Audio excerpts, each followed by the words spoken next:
Welcome to The Tipping Point. I'm Jimmy Evans, and I've got a great message for you today.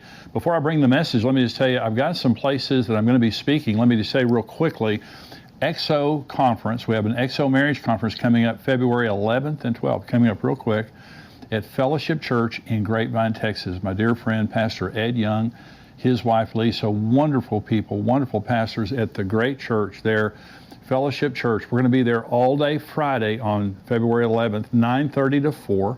Have speakers all day long, ministering to your marriage. Back that evening, 6:30 to about 9:30. I'll be speaking that morning. I'll be speaking that evening.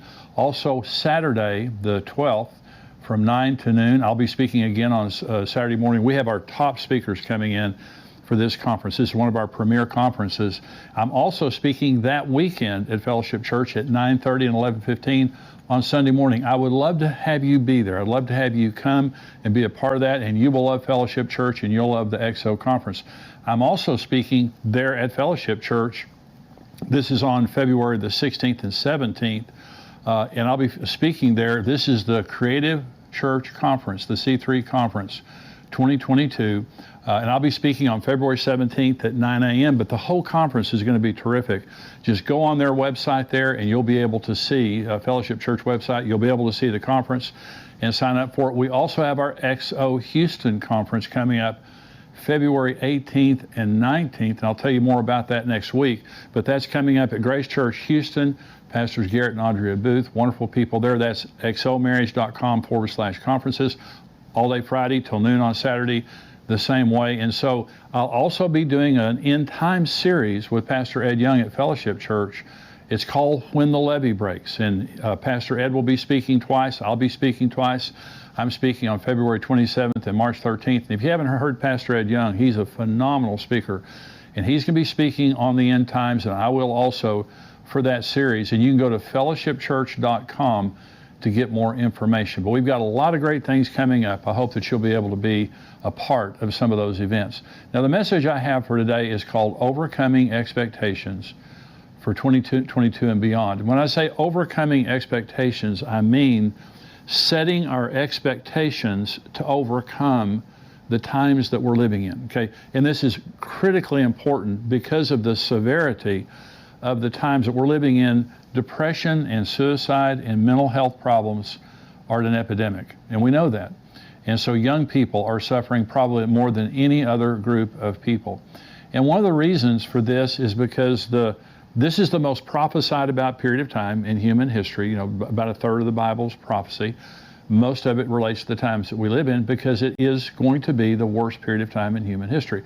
Mark 13, Jesus said, "In those days there will be tribulation, such as not been since the beginning of creation, which God created until this time, nor shall ever be, nor ever shall be.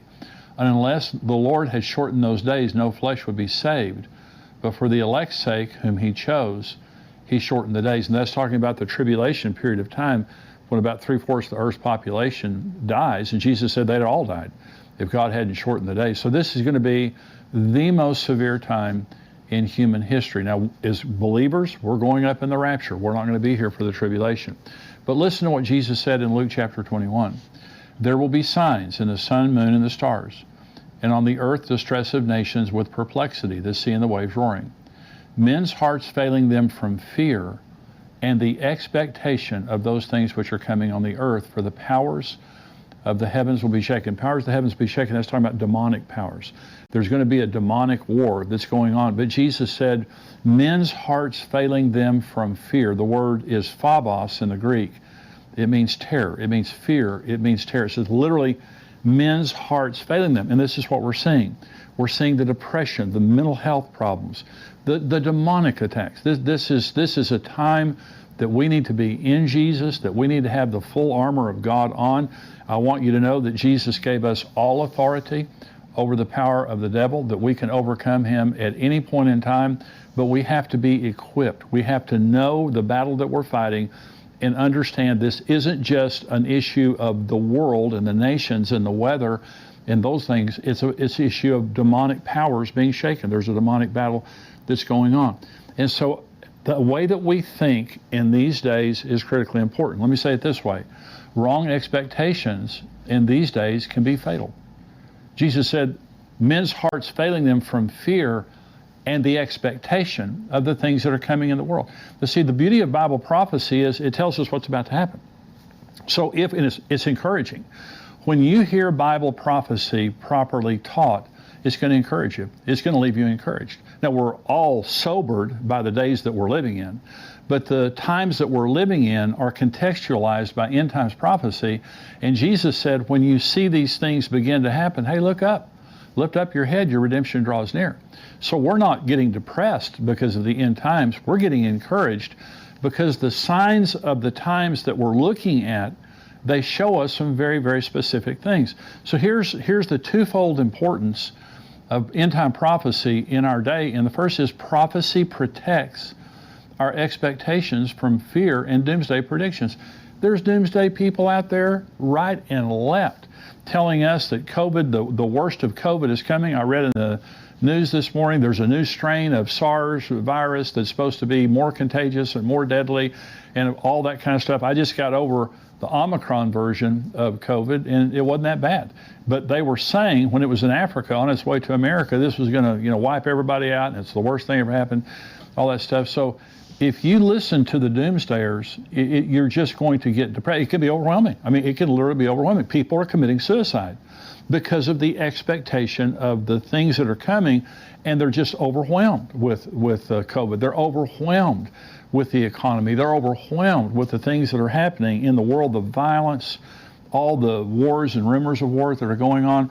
So let's set our expectations. Okay, let's just in case you haven't just really thought about it, I want you to set your expectations for 2022. Okay, so I want you to set your expectations related to the economy. The economy, the stock market is doing some really crazy stuff right now, and I think it dropped 1,000 points last week in one day, which was the largest drop that it had this earlier in the year, I believe, in history.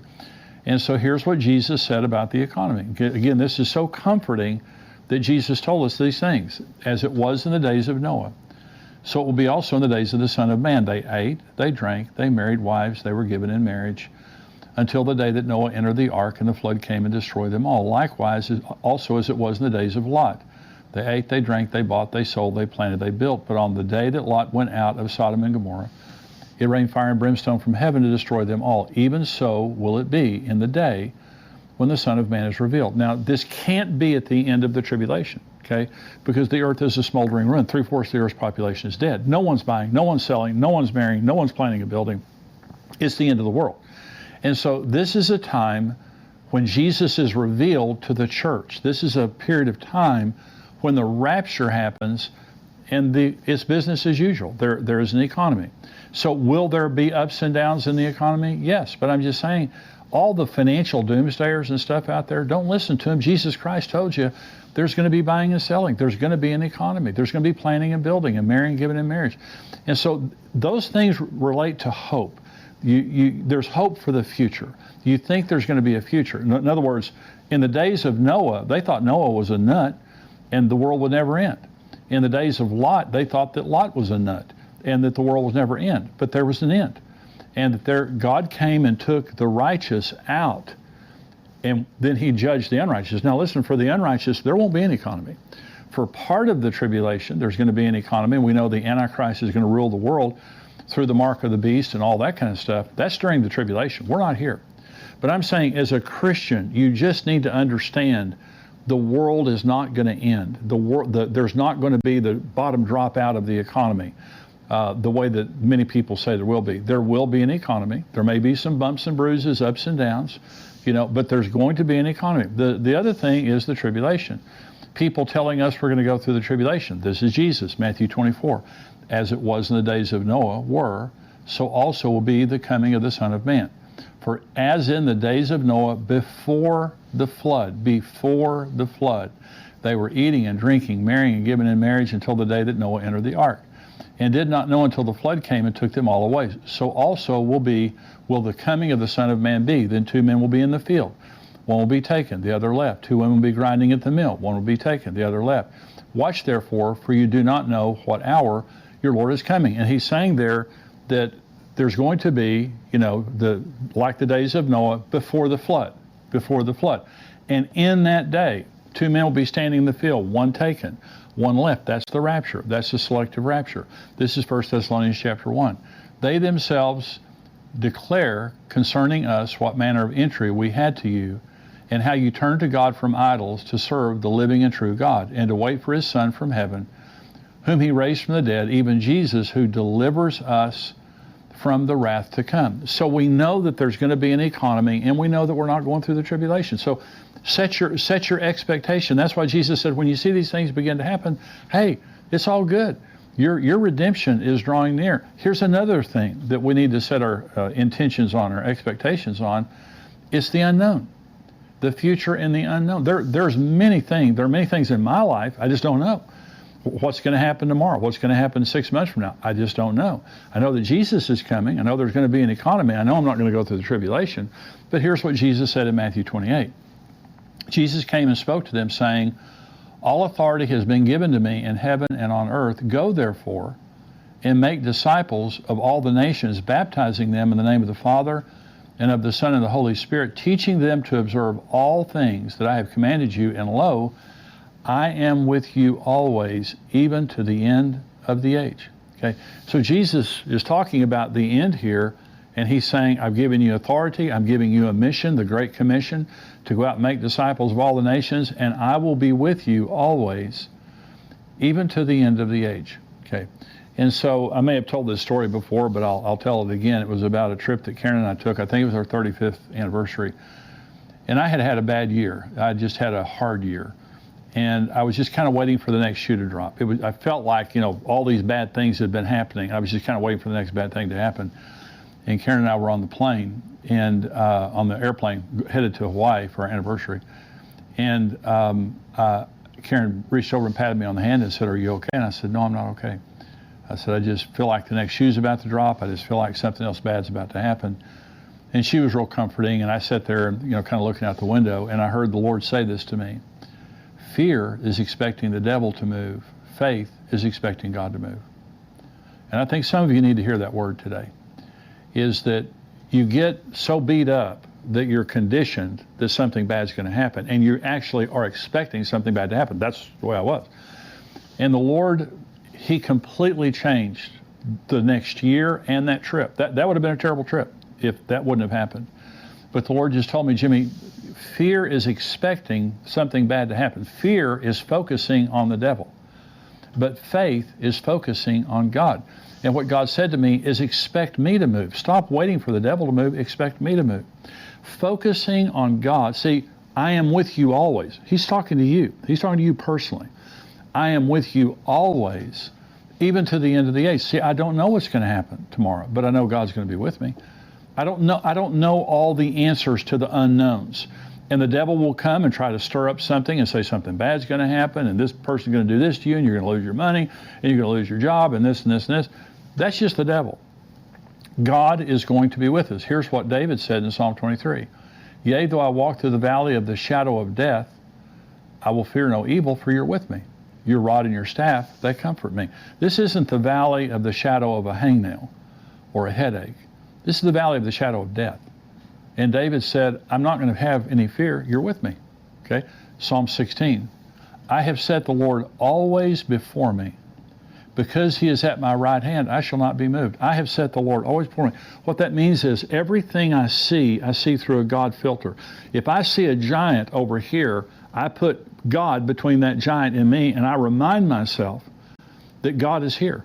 And that giant is not bigger than my God. He may be bigger than me. He's not bigger than my God.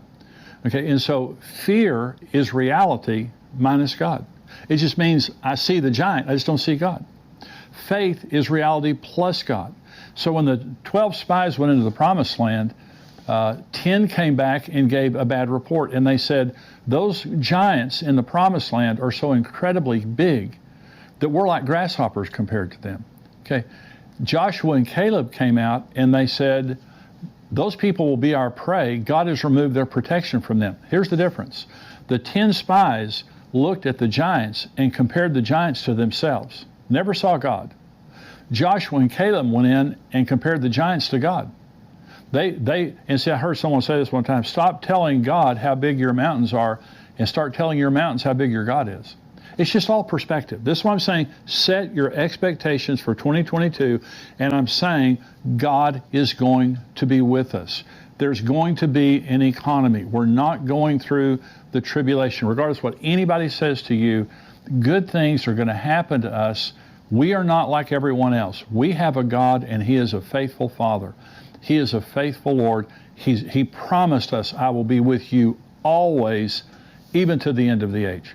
Okay, so we're going to set our expectations. But so prophecy protects us from wrong expectations and doomsdayers. Prophecy also promises us incredible blessings to excite our expectations. See, it's the opposite of just not being full of dread. I should be excited. So let me talk about the marriage supper of the Lamb for just a minute, because this is what's coming up. When the rapture happens, I believe that we're living in the days just prior to the return of Jesus. I'm talking about the rapture of the church. To me, is the most incredibly exciting thing in the entire world. I answered a question a few weeks ago about young people who don't want Jesus to come.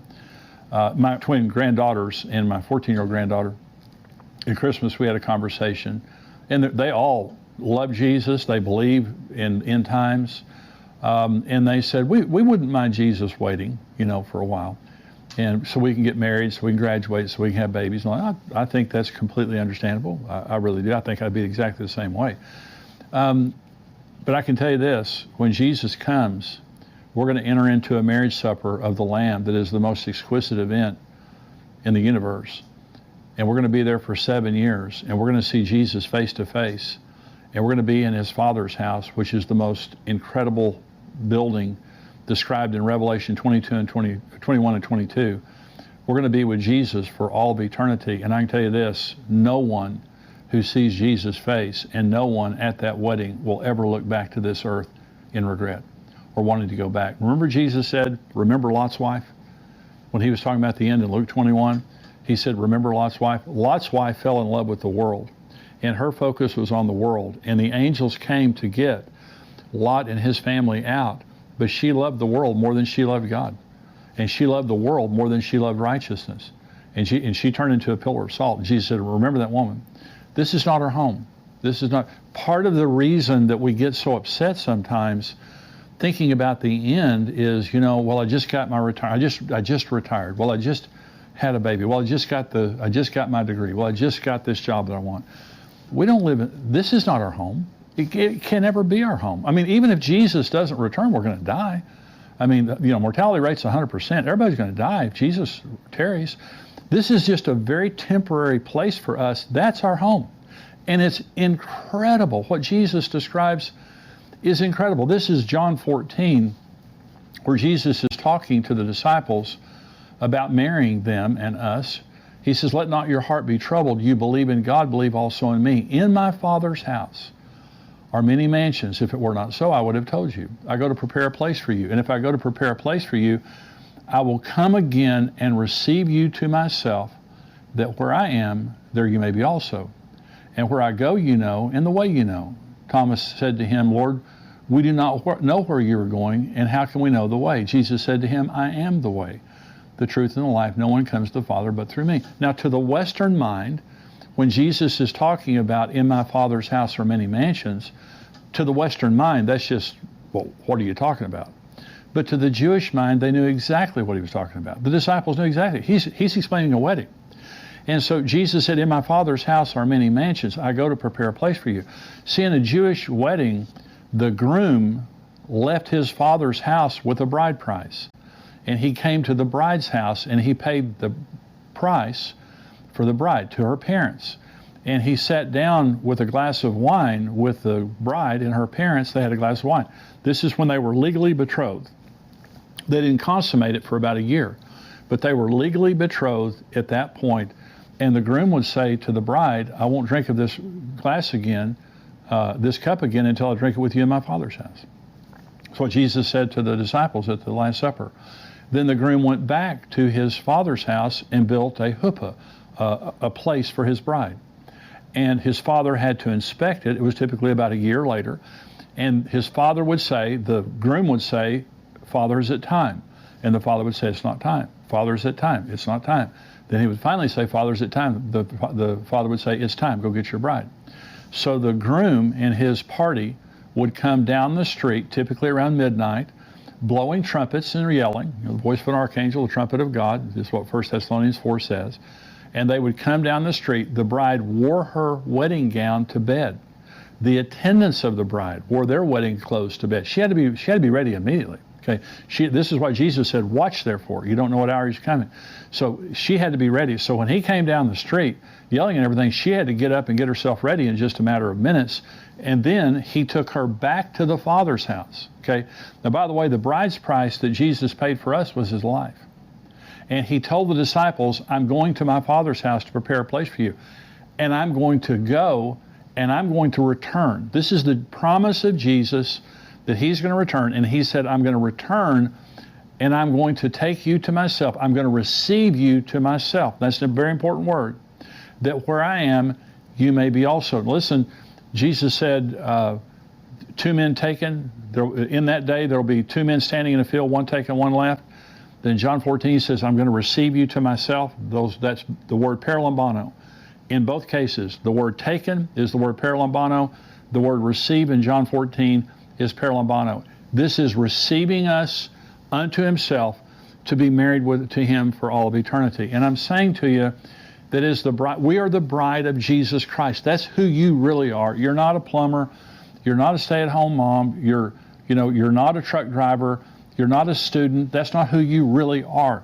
That's just a temporary identity you have in this earth. You are really and truly the bride of Jesus Christ. That's who you really are. And the rapture and all of the end times, you really can't understand it unless you understand who you really are. You can't understand it until you understand the program. Here's the program. Jesus came from his Father's house to the earth. He gave his life to save us because God so loved the world. God so loved you that he gave his only begotten Son. Okay, and so Jesus died for his bride. The bride price was his life. And to show you how precious you are, see, you may not feel that special. You may not feel that important. You may feel like something that you've done has disqualified you from God's love. That's why God loves us based on grace and not the things that we've done. I'm telling you right now that God is madly in love with you. He's madly in love with you enough to give the life of his Son. And he's madly in love with you enough to live with you forever and to make you his wife. Okay. In Revelation 19, it talks about the marriage supper of the Lamb has come and his wife has made herself ready. Today we're his bride, but when Jesus comes and we go to the marriage supper of the Lamb, we become his wife. No more sorrow, no more tears, no more death, no more weakness, no more frailty, no more devil,